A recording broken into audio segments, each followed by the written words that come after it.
ada soalan yang you Ada soalan, okey. dan jawab. Mangkuk ajaib. Satu ayat gambarkan Palestin. From the get-go. Satu ayat gambarkan Palestin. Saya cakap national liberation. What? National? Liberation. Jangan tak boleh cilok tu I punya. National liberation, illegal occupation, atrocities, genocide, ethnic cleansing. Banyak. And I'm done.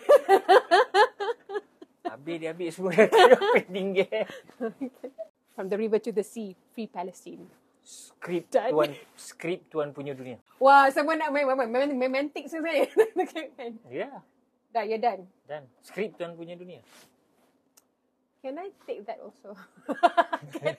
Tak, tapi ialah betul lah. Actually, memang apa tu, it's all those things just now. It's And always scripting from Pertauhidan. tapi sekarang it's just, macam cakap kita bincang tadi kan, we've known this since 16 years old. Oh, sorry, since 16 years old. Since 15, 16, daripada Bosnian War and Palestine, every single year kita anticipate tau, and hoping please jangan ada. But mesti ada and mesti Ramadan. Every year sakit sampai sekarang aku 45 aku rasa. But sekarang dah melampau lah. Aku ni kalau cerita pasal Gaza ni sekarang ni kadang-kadang kita boleh jadi silap bilang kita jadi menyampah pun ada. Mesti orang rasa pula nak menyampah kan. Sebab masing-masing nak tunjuk concern, simpati, solidarity. Okay? But in the name of what sebenarnya? Hakikatnya untuk apa sebenarnya? Kita takut menangguk di air yang keruh satu. Yang kedua, ialah innamal a'malu binniat. Setiap bicara apa yang kita lakukan ni adalah berdasarkan niat. Niat tu subjektif lah, kita tak boleh nampak. Tapi scammer pun banyak dalam suasana Palestin sekarang ni. Scammer pun boleh timbul. People take advantage. Di saat umat Islam diratah di bumi Gaza, still ada umat Islam sendiri yang ada jiwa kebinatangan ini. Jadi bagaimana kita nak selamatkan Palestin kalau kita sendiri tak mampu untuk membuktikan bahawa kita adalah Muslim yang sebenar-benar Muslim yang baik. Tapi tak boleh buat apa because narcissist and sociopath memang setah. Anyway. So, bagi saya, yang pertama sekali perlu dijinakkan ialah, Palestin dah berlaku begitu dalam skripnya begitu. Kita pun tak mampu. Kita nak pergi berperang pun, sembahyang subuh berjemaah pun kita boleh tengok berapa orang yang berperang. Yang penting sekarang ni, perang dengan hati kamu lah. I just got that. Perang dengan hati, dengan jiwa kita, bahawasanya kita kena ingat bahawasanya okey, tak boleh buat semua, jangan tinggal semua itu betul. Kadang-kadang memang kita bertembung sekarang ni. Ada orang macam nak buat, okey contohlah derma. Derma tu sampai, ada juga yang tak sampai. Ada orang nak tunjukkan setiap hari pagi-pagi WhatsApp sampai penuh storage dekat telefon kita, asyik Palestin aja. Ada orang sampai dah muak. Ada orang pula perlukan pernyataan dan info yang setiap hari. Ada orang jurnalis yang sekarang dah tak mau dengar dah info-info yang daripada kalangan negara Malaysia sendiri. Dia dah pergi ke Al Jazeera dah. Sebab apa? Sebab benda yang berulang kali, benda sama yang berlaku. Tak ada penambahbaikan, bahkan makin merunsingkan, makin tidak mencari titik persamaan, bahkan titik perbezaan. Maka hasilnya ialah manusia jadi chaos, haywire dalam ni. Sebab apa?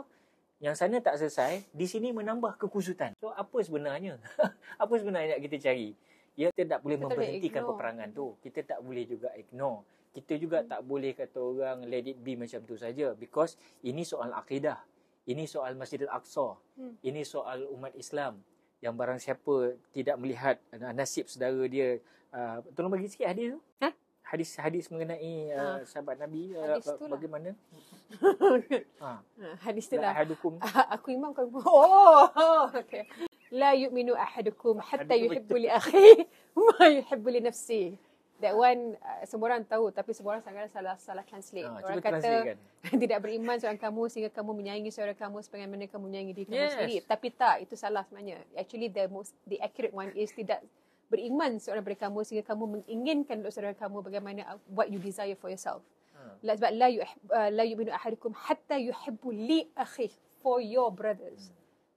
Ma yuhibbu li nafsi, untuk diri kau sendiri. Maknanya kalau kita makan sedap, patut dia orang makan sedap lah. Dan kalau kita nak safety, kita make sure kita punya jiran, kita punya jiran pun safe juga. Jiran terdekat, keluarga terdekat. Itu bab yang tu lah. But tapi I nak tambah sikit. betul, I think I understand where you're going with this. That macam mana sekalipun try to find balance. Sebab apa, kena make sure apa-apa hal dalam hidup ni, kita pun masing-masing pada tanggungjawab masing-masing juga. Masing-masing ada battle masing-masing juga. Cakna, doa, tapi at the same time kita punya side pun kena juga pay attention. Jangan sampai terabai kita punya tanggungjawab kat sini. However, one way yang I always cakap kepada semua, dan benda ni I ulang-ulang banyak kali daripada dulu lagi, especially bila bab dengan Palestin ni, I selalu beritahu people, I cakap aku berpegang kepada ayat Allah, surah Al-Isra, ayat 4 hingga 7. I think sekarang baru kuat diorang highlight surah ni. Tapi daripada dulu I cakap surah Al-Isra ayat 4 hingga 7. Allah cakap bagaimana Bani Israel ni, sebab surah Al-Isra nama lain dia adalah surah Bani Israel. Allah bercakap tentang mereka akan buat kerosakan 2 kali di muka bumi ni. Dan Allah ada 2 promises. Apa tu, basically balasan daripada Allah sendiri. The second promise, ada banyak pendapat ulama, tetapi one pendapat ialah it hasn't happened yet. So kalau siapa yang follow my IG akan nampak I keep ulang benda tu. I kata surah Al-Isra 4-7, I'm waiting for the second promise to happen. Benda tu akan berlaku. They have their comings. Dia akan pada dia come upens. Dia akan dapat balasan dia. Allah ada janji dia, dan bila Allah datang janji dia, I selalu cakap, I wouldn't wish it on my worst enemies. It's very humbling. So, but I'm waiting. And tu satu part. Satu lagi, bila sahabat kalian tanyakan bila bab Palestin, every single year before ni, wah sakit, macam mana? Aku tu lah tension ni, what do you do? So I said, إِذَا جَاءَ نَصْرُ اللَّهِ وَالْفَتْحُ وَرَأَيْتَ النَّاسَ يَدْخُلُونَ فِي دِينِ اللَّهِ أَفْوَاجًا فَسَبِّحْ بِحَمْدِ رَبِّكَ وَاسْتَغْفِرْ إِنَّهُ كَانَ تَوَّابًا.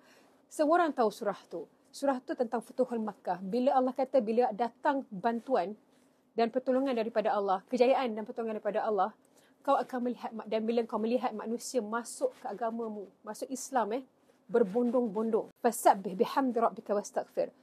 Sucikanlah Allah, tasbih, tahmid, puji Allah dan minta pengampunan. Innahu kana tawwaba, sungguhnya dia Maha menerima taubat. So I asked them, when this happen, every time umat Islam kena macam-macam, kita nampak the other side pula, lepas tu one side kena macam-macam, one side kita nampak ramai mula masuk Islam. Apa kita buat? Kita fasabbih bihamdi rabbika wastaghfir tak? Kita minta pengampunan tak? Dan Allah tekankan pengampunan lebih. How many of us do that? That's for us also. So do that. So ini yang dikatakan kadang-kadang bila peperangan sedang berlaku, kezaliman sedang bermahajalela, tanpa kita tak boleh bantu semua. Tapi maksudnya di sini ni, kualiti kepada umat Islam itu sendiri pun penting. Sebab itu kita boleh tengok Nasrullah dan Jundullah. Nasrullah ni adalah pertolongan Allah. Jundullah ada tentera-tentera Allah. Tentera-tentera Allah di perang Badar Al-Kubra adalah merupakan para malaikat yang bersusun-susun turun dari langit. Begitu juga perang Khandaq. Allah tidak mengirimkan malaikat, tapi mengirimkan angin. Jadi di sini pentingnya umat Islam mengkaji sejarah sirah nabawiyah yang menunjukkan bahawa mengapa pertolongan itu turun? Kerana umat yang ditolong ketika itu mempunyai prinsip-prinsip akidahnya bagaimana, syariatnya bagaimana, ketaatannya bagaimana. Jadi di sini perlu penting untuk kita faham bahawa adakah golongan yang dizalimi sekarang juga mempunyai identiti, credibility, personality yang sama. Ini juga penting untuk diperbincangkan. Ya, pertolongan Allah boleh turun bila-bila masa, itu kehendak Allah. Kita memohon doa berpuluh tahun. Syekh Abdul Rahman Suri setiap tahun bulan Ramadan memohon doa. Allah masuk ikhwanana fi Palestin. Tetapi banyak orang berpesan macam orang cakap tadi lah, tak turun. Pertolongan tak turun. Macam mana ni? Macam mana? Pertolongan Allah pasti turun. Kita mesti yakin pasti turun. Cuma mesti ada asbab musababnya mengapa belum lagi tertunainya doa-doa kita, termakbulnya, ijabahkan doa kita, belum lagi. Dan persoalan itu perlu balik kepada keimanan masing-masing. Perlu bertanya balik. Dan kita tak boleh latai asumi rauhillah. Jangan berputus asa kalian dengan rahmat aku. Rahmat Allah itu luas, pastinya pertolongan Allah. Sebab Islam ni senang je, dua je. Dia syahid atau menang. Tak ada kalah, tak ada yang mati kata. Jadi syahid atau menang. So let it be macam tu, dan kita yakin. Dan sebagai penotah terakhirnya, simple aja. Tadi dah diulas semua dengan surah, dengan hadisnya. Yang paling penting, tepuk dada tanya iman kita. Kita di mana sekarang? Adakah sekadar menjadi pemerhati, ataupun kita mula sekarang untuk bermunajah kepada Allah sama ada secara berjemaah atau bersendirian? Kerana kita pasti Allah tidak tuli, Allah Maha mendengar, Walaupun kita berbisik-bisik di bumi, tapi tetap tembus ke langit. Jadi, How we want to fight, tingkatkan kualiti kita sebagai Quality. orang Islam. ya, Palestinian kat sana, diorang terpilih. They have that quality. dia orang dapat. Kita tak mampu go through that sebab la yukallifullahu nafsan illa wus'aha. Allah tak bagi something yang you can handle. They can handle it. Sebab tu Aku dia tak orang kat sana dia. sebab aku tak boleh handle, I'm sure. Ya. But nak lawan, tingkatkan kualiti kita sebagai umat Islam.